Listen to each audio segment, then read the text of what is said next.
So, do you know God? Well, of course you do. You're here, right? So, you know who God is. But I'm not just asking, do we know facts about God? Do you know God? I'm going to be presenting some lessons about knowing God. I think I'm going to see how the first few go and then decide if it's wise to do some more of what I have in mind. But hopefully they will be profitable and encouraging. So, do we know God? Now, I don't know how many of you are on Facebook. I'm on Facebook. And I looked today to see how many friends on Facebook do I have. And I have at least 1,000. It says 1,000, but I don't think the number changes until you then hit 2,000. And I didn't really feel like going through the list and counting them for an exact count. But I have a bunch of friends on Facebook. And they're not only people that I've, heard of. Sometimes I get a Facebook friend request from somebody that I have no idea who they are. I never accept those requests. So I want to know at least something about who. Send me a message. Tell me what the connection is between us. I want to know the people, but even among those with whom I am Facebook friends, all it takes is a click, and suddenly you're friends. And even though I'm a little choosy about who I have as Facebook friends, even among all of those, there's a bunch of them that I don't really know. I've met them. I know something about them.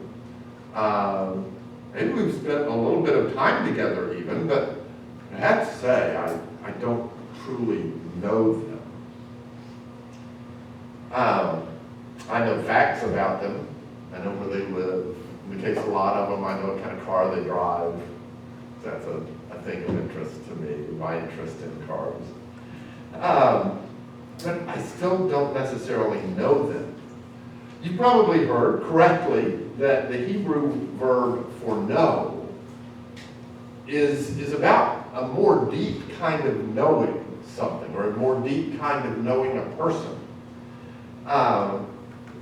It's a deeper knowing. In fact, you probably are aware that in the King James Bible, because the word know is such a deep level of knowing, it's a euphemism for the sexual relationship. That Abraham knew his wife Sarah, for example. And that just kind of illustrates that this word know is a very close kind of knowing, even if it's not exactly that most of the time. But that's what I'm talking about when I ask, do we know God? Surely we know facts about him, but do we know him? John chapter 17 and verse 3, that prayer that Jesus utters to the Father the night before his crucifixion. He is with his disciples, and he takes time to say this prayer to the Father in heaven. And in verse 3, he says, "And this is eternal life, that they may know you, the only true God, and Jesus Christ, whom you have sent." Eternal life is found in knowing God. Or if we read 1 John chapter 2, verse 4, 1 John chapter 2 and verse 4, "The one who says, 'I have come to know him,' and does not keep his commandments, is a liar. The truth is not in him." Now that person knows something about God. He knows facts about God. But he doesn't have that real depth of knowing that compels him to be a faithful follower of God. He doesn't really know God. The Israelites coming out of Egypt toward Mount Sinai, they knew some facts about who God was. They didn't really have a knowing relationship. They didn't truly know God. So I want to present some lessons along this line. And this grows out of some class material that I'm teaching in a class at Hillcrest, where I usually am. I'm not going to use all the lessons that I present there in class form, but some of them I think will be good for kind of converting them to sermon form as we think about knowing God. And the idea in these lessons is going to be to see the various names of God and to see the various ways God is presented to us, descriptions of God or what his role is, and learning some things about him from that. Now, the problem with that is that's just learning more facts about God. So I don't want us to just learn some more facts about God, but to look at what we learn from those names of God, those descriptions of God, and then applying that in a way that helps us then draw nearer to God and truly know him more than just knowing facts about him. So hopefully this will draw us nearer to God. In a way, this is similar to my sermon here last Sunday about drawing nearer to Jesus specifically. This lesson is about, and these following lessons will be about God in general. And hopefully it will help us to trust him more, to rely on him more, to live with him more, to know him more. The first thing that I'll ask us to think about is the fact that God is the creator.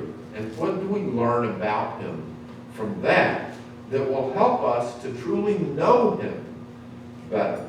So first, his role as creator. Genesis chapter 1, verse 1, in the beginning God created the heavens and the earth. That shows us a lot as we read the story of creation. That shows us a lot about who God is, who he is to us. Some things that we can learn from. In verse 3, then God said, "Let there be light," and there was light. And we begin to see the power of God as seen in his creative work, the power of God. He said, "Let there be light," and there was light. He spoke it into being. Verse 4, God saw that the light was good, and God separated the light from the darkness. Verse 9, we're not going to read each day of creation, but a few of them. Verse 9, then God said, "Let the waters below the heavens be gathered into one place, and let the dry land appear." And it was so. And so now you have the oceans and the seas and the lakes and the rivers and the ponds. And opposed to that, you have the plains, not the airplanes, the big, broad, flat plains, and the valleys and the mountains and the cliffs. God spoke that into being, the power of God. And he established the fall of rain as he separated the waters above from the waters below. And so now he's created rainfall. He's created all of these things, and we see his power in that. Verses 16 and 17. God made the two great lights, the greater light to govern the day and the lesser light to govern the night. He made the stars also. God placed them in the expanse of the heavens to give light on the earth and to govern the day and the night and to separate the light from the darkness. And God saw that it was good. In verse 27, after creating all the various plants and all of the various animals in all of their forms, verse 27, and God created man in his own image. In the image of God he created him, male and female. He created them. What power it takes to create the world, and the sun and the moon and the planets and the stars, and the mountains and the valleys, and the life forms on this planet, the plants and the animals, and our bodies with all of their detail. The power that represents. David considers all of this creative work of God in the 8th Psalm And he's overwhelmed by what he sees. Psalm 8, verses 3 and 4, David says, "When I consider your heavens, the work of your fingers, the moon and the stars which you have ordained, what is man that you take thought of him, and the Son of Man that you care for him?" He sees the power of God and the greatness of the things God has made, and it humbles him so much. He's like, man, what are we that you even think of us? Because he sees the great power of what God has done. So the power of God. Now we'll come back and think more about that in a few minutes. But first let's look at a couple of other things. The goodness of God as we see it in creation. Back to Genesis chapter 1. Genesis chapter 1, verses 3 and 4. We read these verses once, but let's read them again. Then God said, "Let there be light," and there was light, and God saw that the light was good. What was light good for? Think about that for a second. What was it good for? Well, it might be hard to answer that if we're just thinking about what was it good for on the first day. I'm not sure I have an answer for that. But once creation is completed, what is light good for? Well, so much. It's good for heat. The sun, that is the source of that light. It's good for the growth of plants. It's good for our physical health. You know, if you stay out of daylight year after year, you're going to lack some things you would have had by being out in the sun. God saw that the light was good, and God separated the light from the darkness, and God called the light day, and the darkness he called night. And there was evening and there was morning one day. The sunset, the sunrise, the beauty of those things. In verses 16 through 18 here of Genesis chapter 1, God made the two great lights, the greater light to govern the day and the lesser night to govern the night. He made the stars also. God placed them in the expanse of the heavens to give light on the earth. The end of verse 18, and it was good. All of this is good.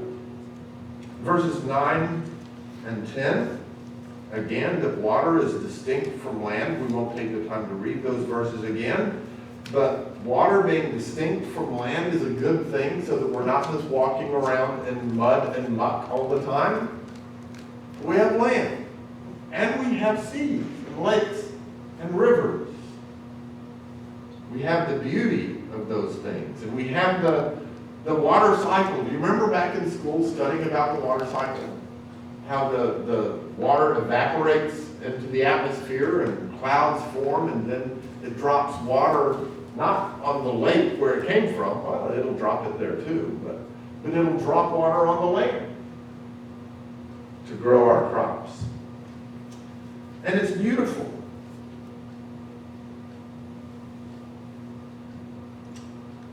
I like seeing lakes and rivers and streams. Not all of them, I suppose. Some of them get very polluted and they're ugly. But man, the beauty of water carving its way through a valley, that's a beautiful thing. God has created all of these things. He has created our bodies. We read about his creation of man and woman there toward the end of Genesis chapter 1. He's created our bodies, and he's looked at that and said it was good. He's made our bodies to function in good ways. He has created our bodies to self-heal. You know, about 3 weeks ago, I reached over to my passenger seat, unaware that there was a razor blade in the crack between kind of the side bolster and the main part that you sit on. I was reaching for something and sliced this thumb open right there. It was bleeding and it was a mess. And I can hardly tell now that ever happened. Because God made our bodies to heal from many injuries, not all injuries. If your head gets cut off, you're not going to heal very well from that. But in so many more daily things, God created our bodies and looked at them and said, they are good. That his creative work was good. His work was good for us. He is good to us. You ever think about your fingerprints? Why do we have fingerprints? Was that just so that the police could identify us? Maybe the Lord had that in mind. I don't know. But centuries went by before that was used much. Millennia went by. Why do we have fingerprints? Where do we have fingerprints? Well, obviously on our fingers, right? We also have those same prints, similar prints, on our feet, our toes. Why, if evolution is true, why do we have just prints kind of scattered all over various parts of our body? But God designed us to have fingerprints and toe prints, or they call that, I'm not sure. If you go to pick up something that's hard and maybe a bit wet, those fingerprints act like the traction on a tire. And they help you grip that thing and pick it up. The other place we have those prints is on our feet. Those, like the car's the tire, I suppose. It's what we move about on. And sometimes we're moving on slippery surfaces. And those prints help like traction of a tire. Tread of a tire so that you have traction. And so many things we can see about how God made this world and how God made us.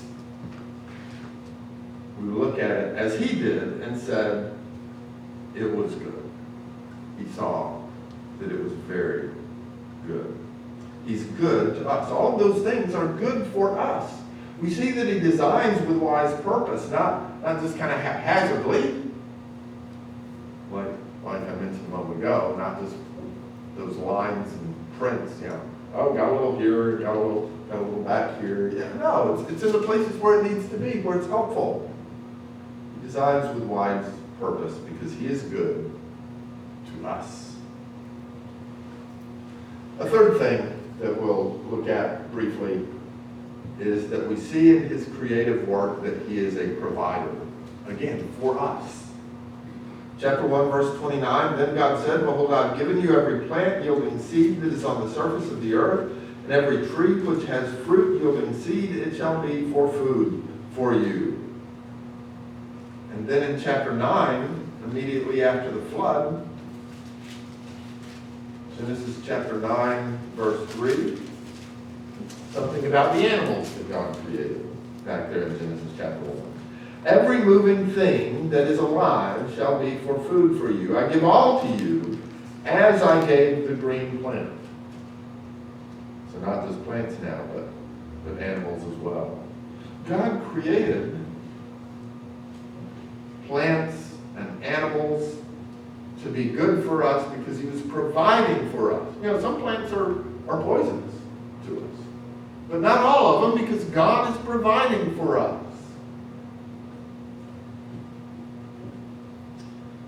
He created the dry land where plants could grow and animals could live. He provides rain for growth and sun for growth.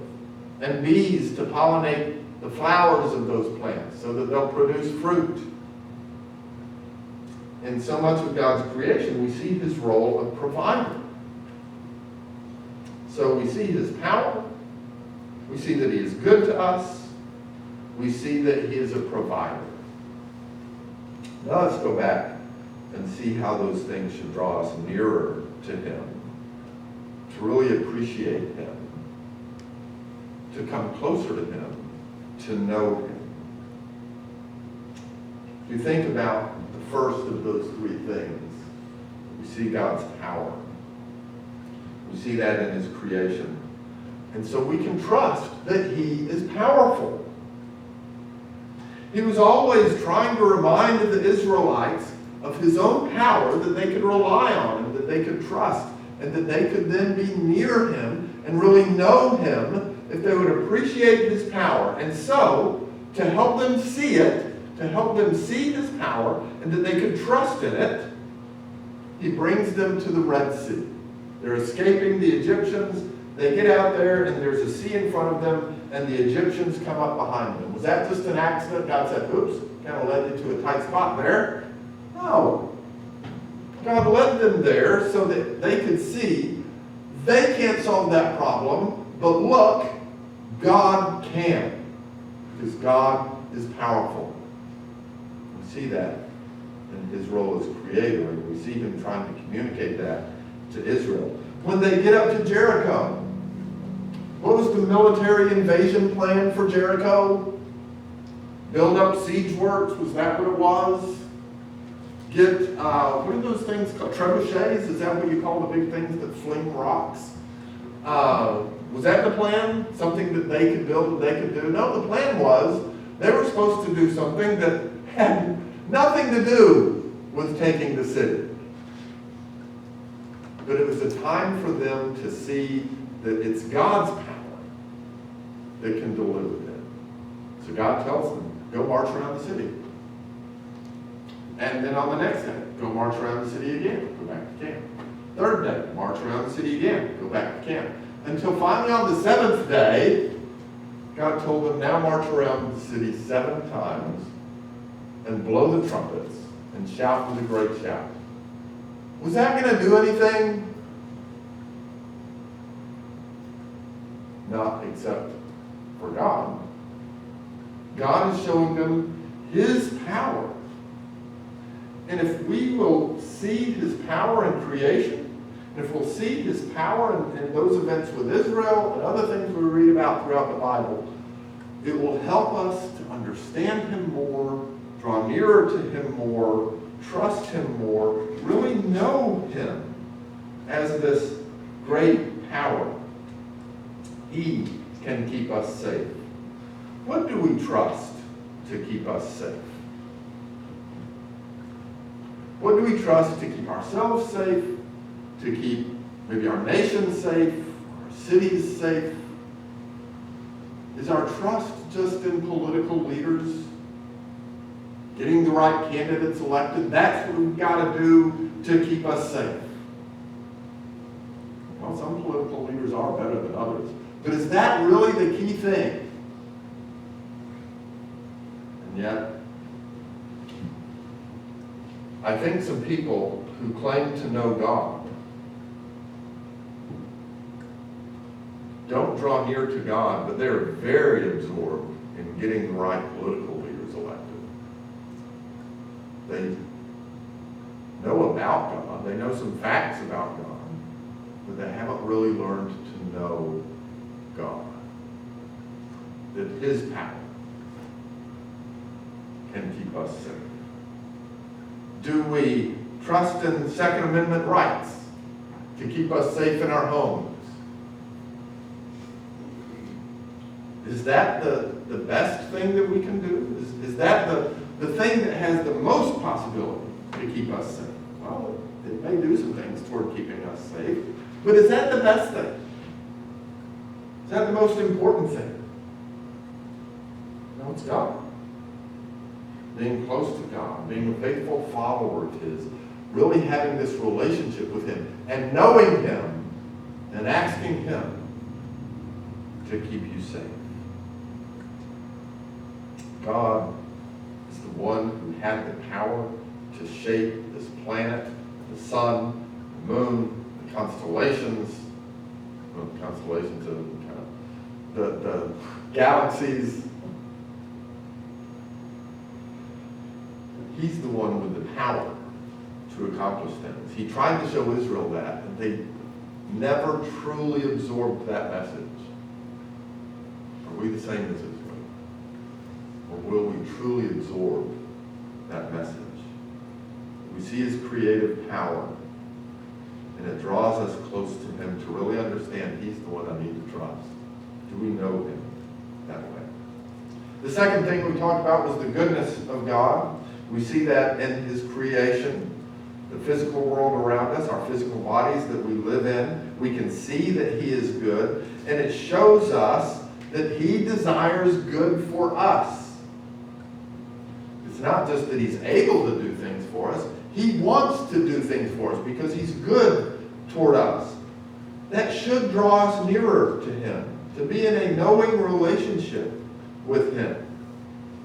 And yet sometimes we find ourselves in a scenario of kind of conflicting interests that God says, this is the path I should take.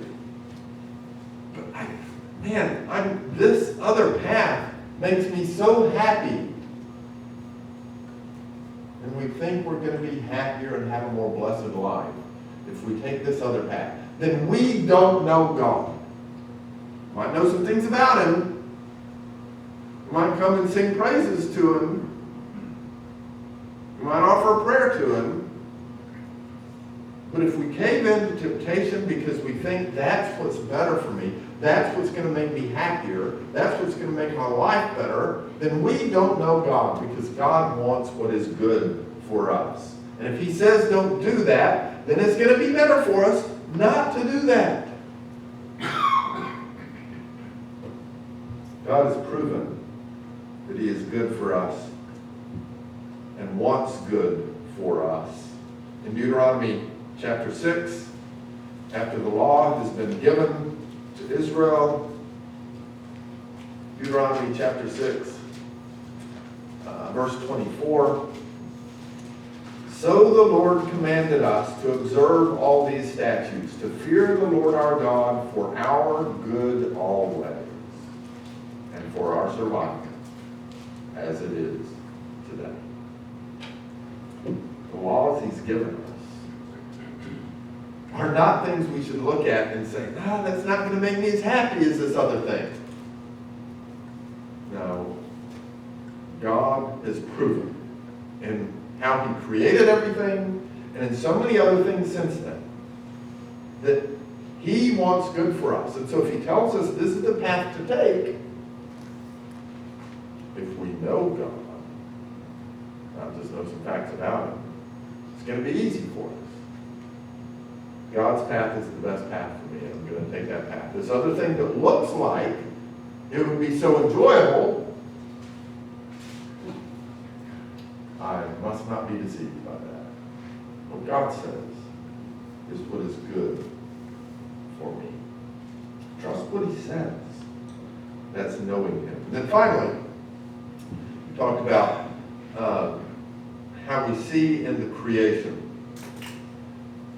that He is a provider for us. He provides the plants, the animals, the rain, the soil, and so on. So many things we could talk about that He provides for us. And there can come a conflict in our lives between being busy in the kingdom, being active in spiritual things, versus working some extra hours because I've got to provide for myself. Do we remember God is the provider? In Matthew chapter 6, verse 25, I'm not saying, if you work some extra hours sometime, I'm not saying that's a sin. What's our thought process?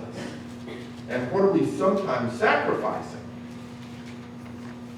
for our work involvement? Matthew chapter 6, verse 25. For this reason I say to you, do not be anxious for your life as to what you shall eat or what you shall drink, nor for your body as to what you shall put on. Is not life more than food, and the body more than clothing? Jesus is telling us, don't worry so much about these things, what you're going to eat, if you're going to have enough income to buy what you need. Dropping down to verse 31. Do not be anxious then, saying, what shall we eat? Or what shall we drink? Or with what shall we clothe ourselves? For all these things the Gentiles eagerly seek. People who don't know God eagerly seek all those things. For your heavenly Father knows that you need all these things. Seek first His kingdom and His righteousness, and all these things shall be added to you. God made the world, and He made it in a way that provides for us. And through the history of the Bible, God's history with man, we can see how God provides for His people. And here we have Jesus saying, don't worry so much about those things. God will provide for you. Now, those are facts. But are we willing to live with those facts? And really be a faithful follower of the Lord? Really knowing the Lord? I know some facts about God, but am I willing to say, when my brethren need me, but I feel like, I can't, I'm too busy, I've got to hold down this job, I've got to do this thing, I've got to do that thing, I need more income, I've got to work on my income. So I won't have time to help with those things with my brethren. I won't have time to talk to people in my community because I've got to spend time providing for myself. You don't know God. You know some facts about Him. But to know Him is to understand these statements of Jesus and to see that when God was creating the whole world, He made it in ways that would provide for us. Trust Him. Yeah, do your part, but don't sacrifice His kingdom and righteousness because you've got to provide for yourself. Don't think your part is the biggest part. Lots of people through the ages have known facts about God, and many of them say they know God. But it's when we have learned not just those facts, but we've learned to live with that knowledge of God, that it becomes that deeper kind of knowing Him, and thus living for Him, being faithful to Him, putting His things first. We learn all of that, really, from that one chapter at the beginning of Jesus. And at the beginning of the Bible, the book of Genesis, as we see His work creating. We learn those facts. We need to start living with those facts and knowing God better, more deeper than perhaps we have. In a moment, we're going to sing our song of invitation, Is Your Heart Right with God? It's always good to examine ourselves. It's good to consider, is our heart where it ought to be? And if there's some need that you have to come before us this evening, would you do so as we stand and sing?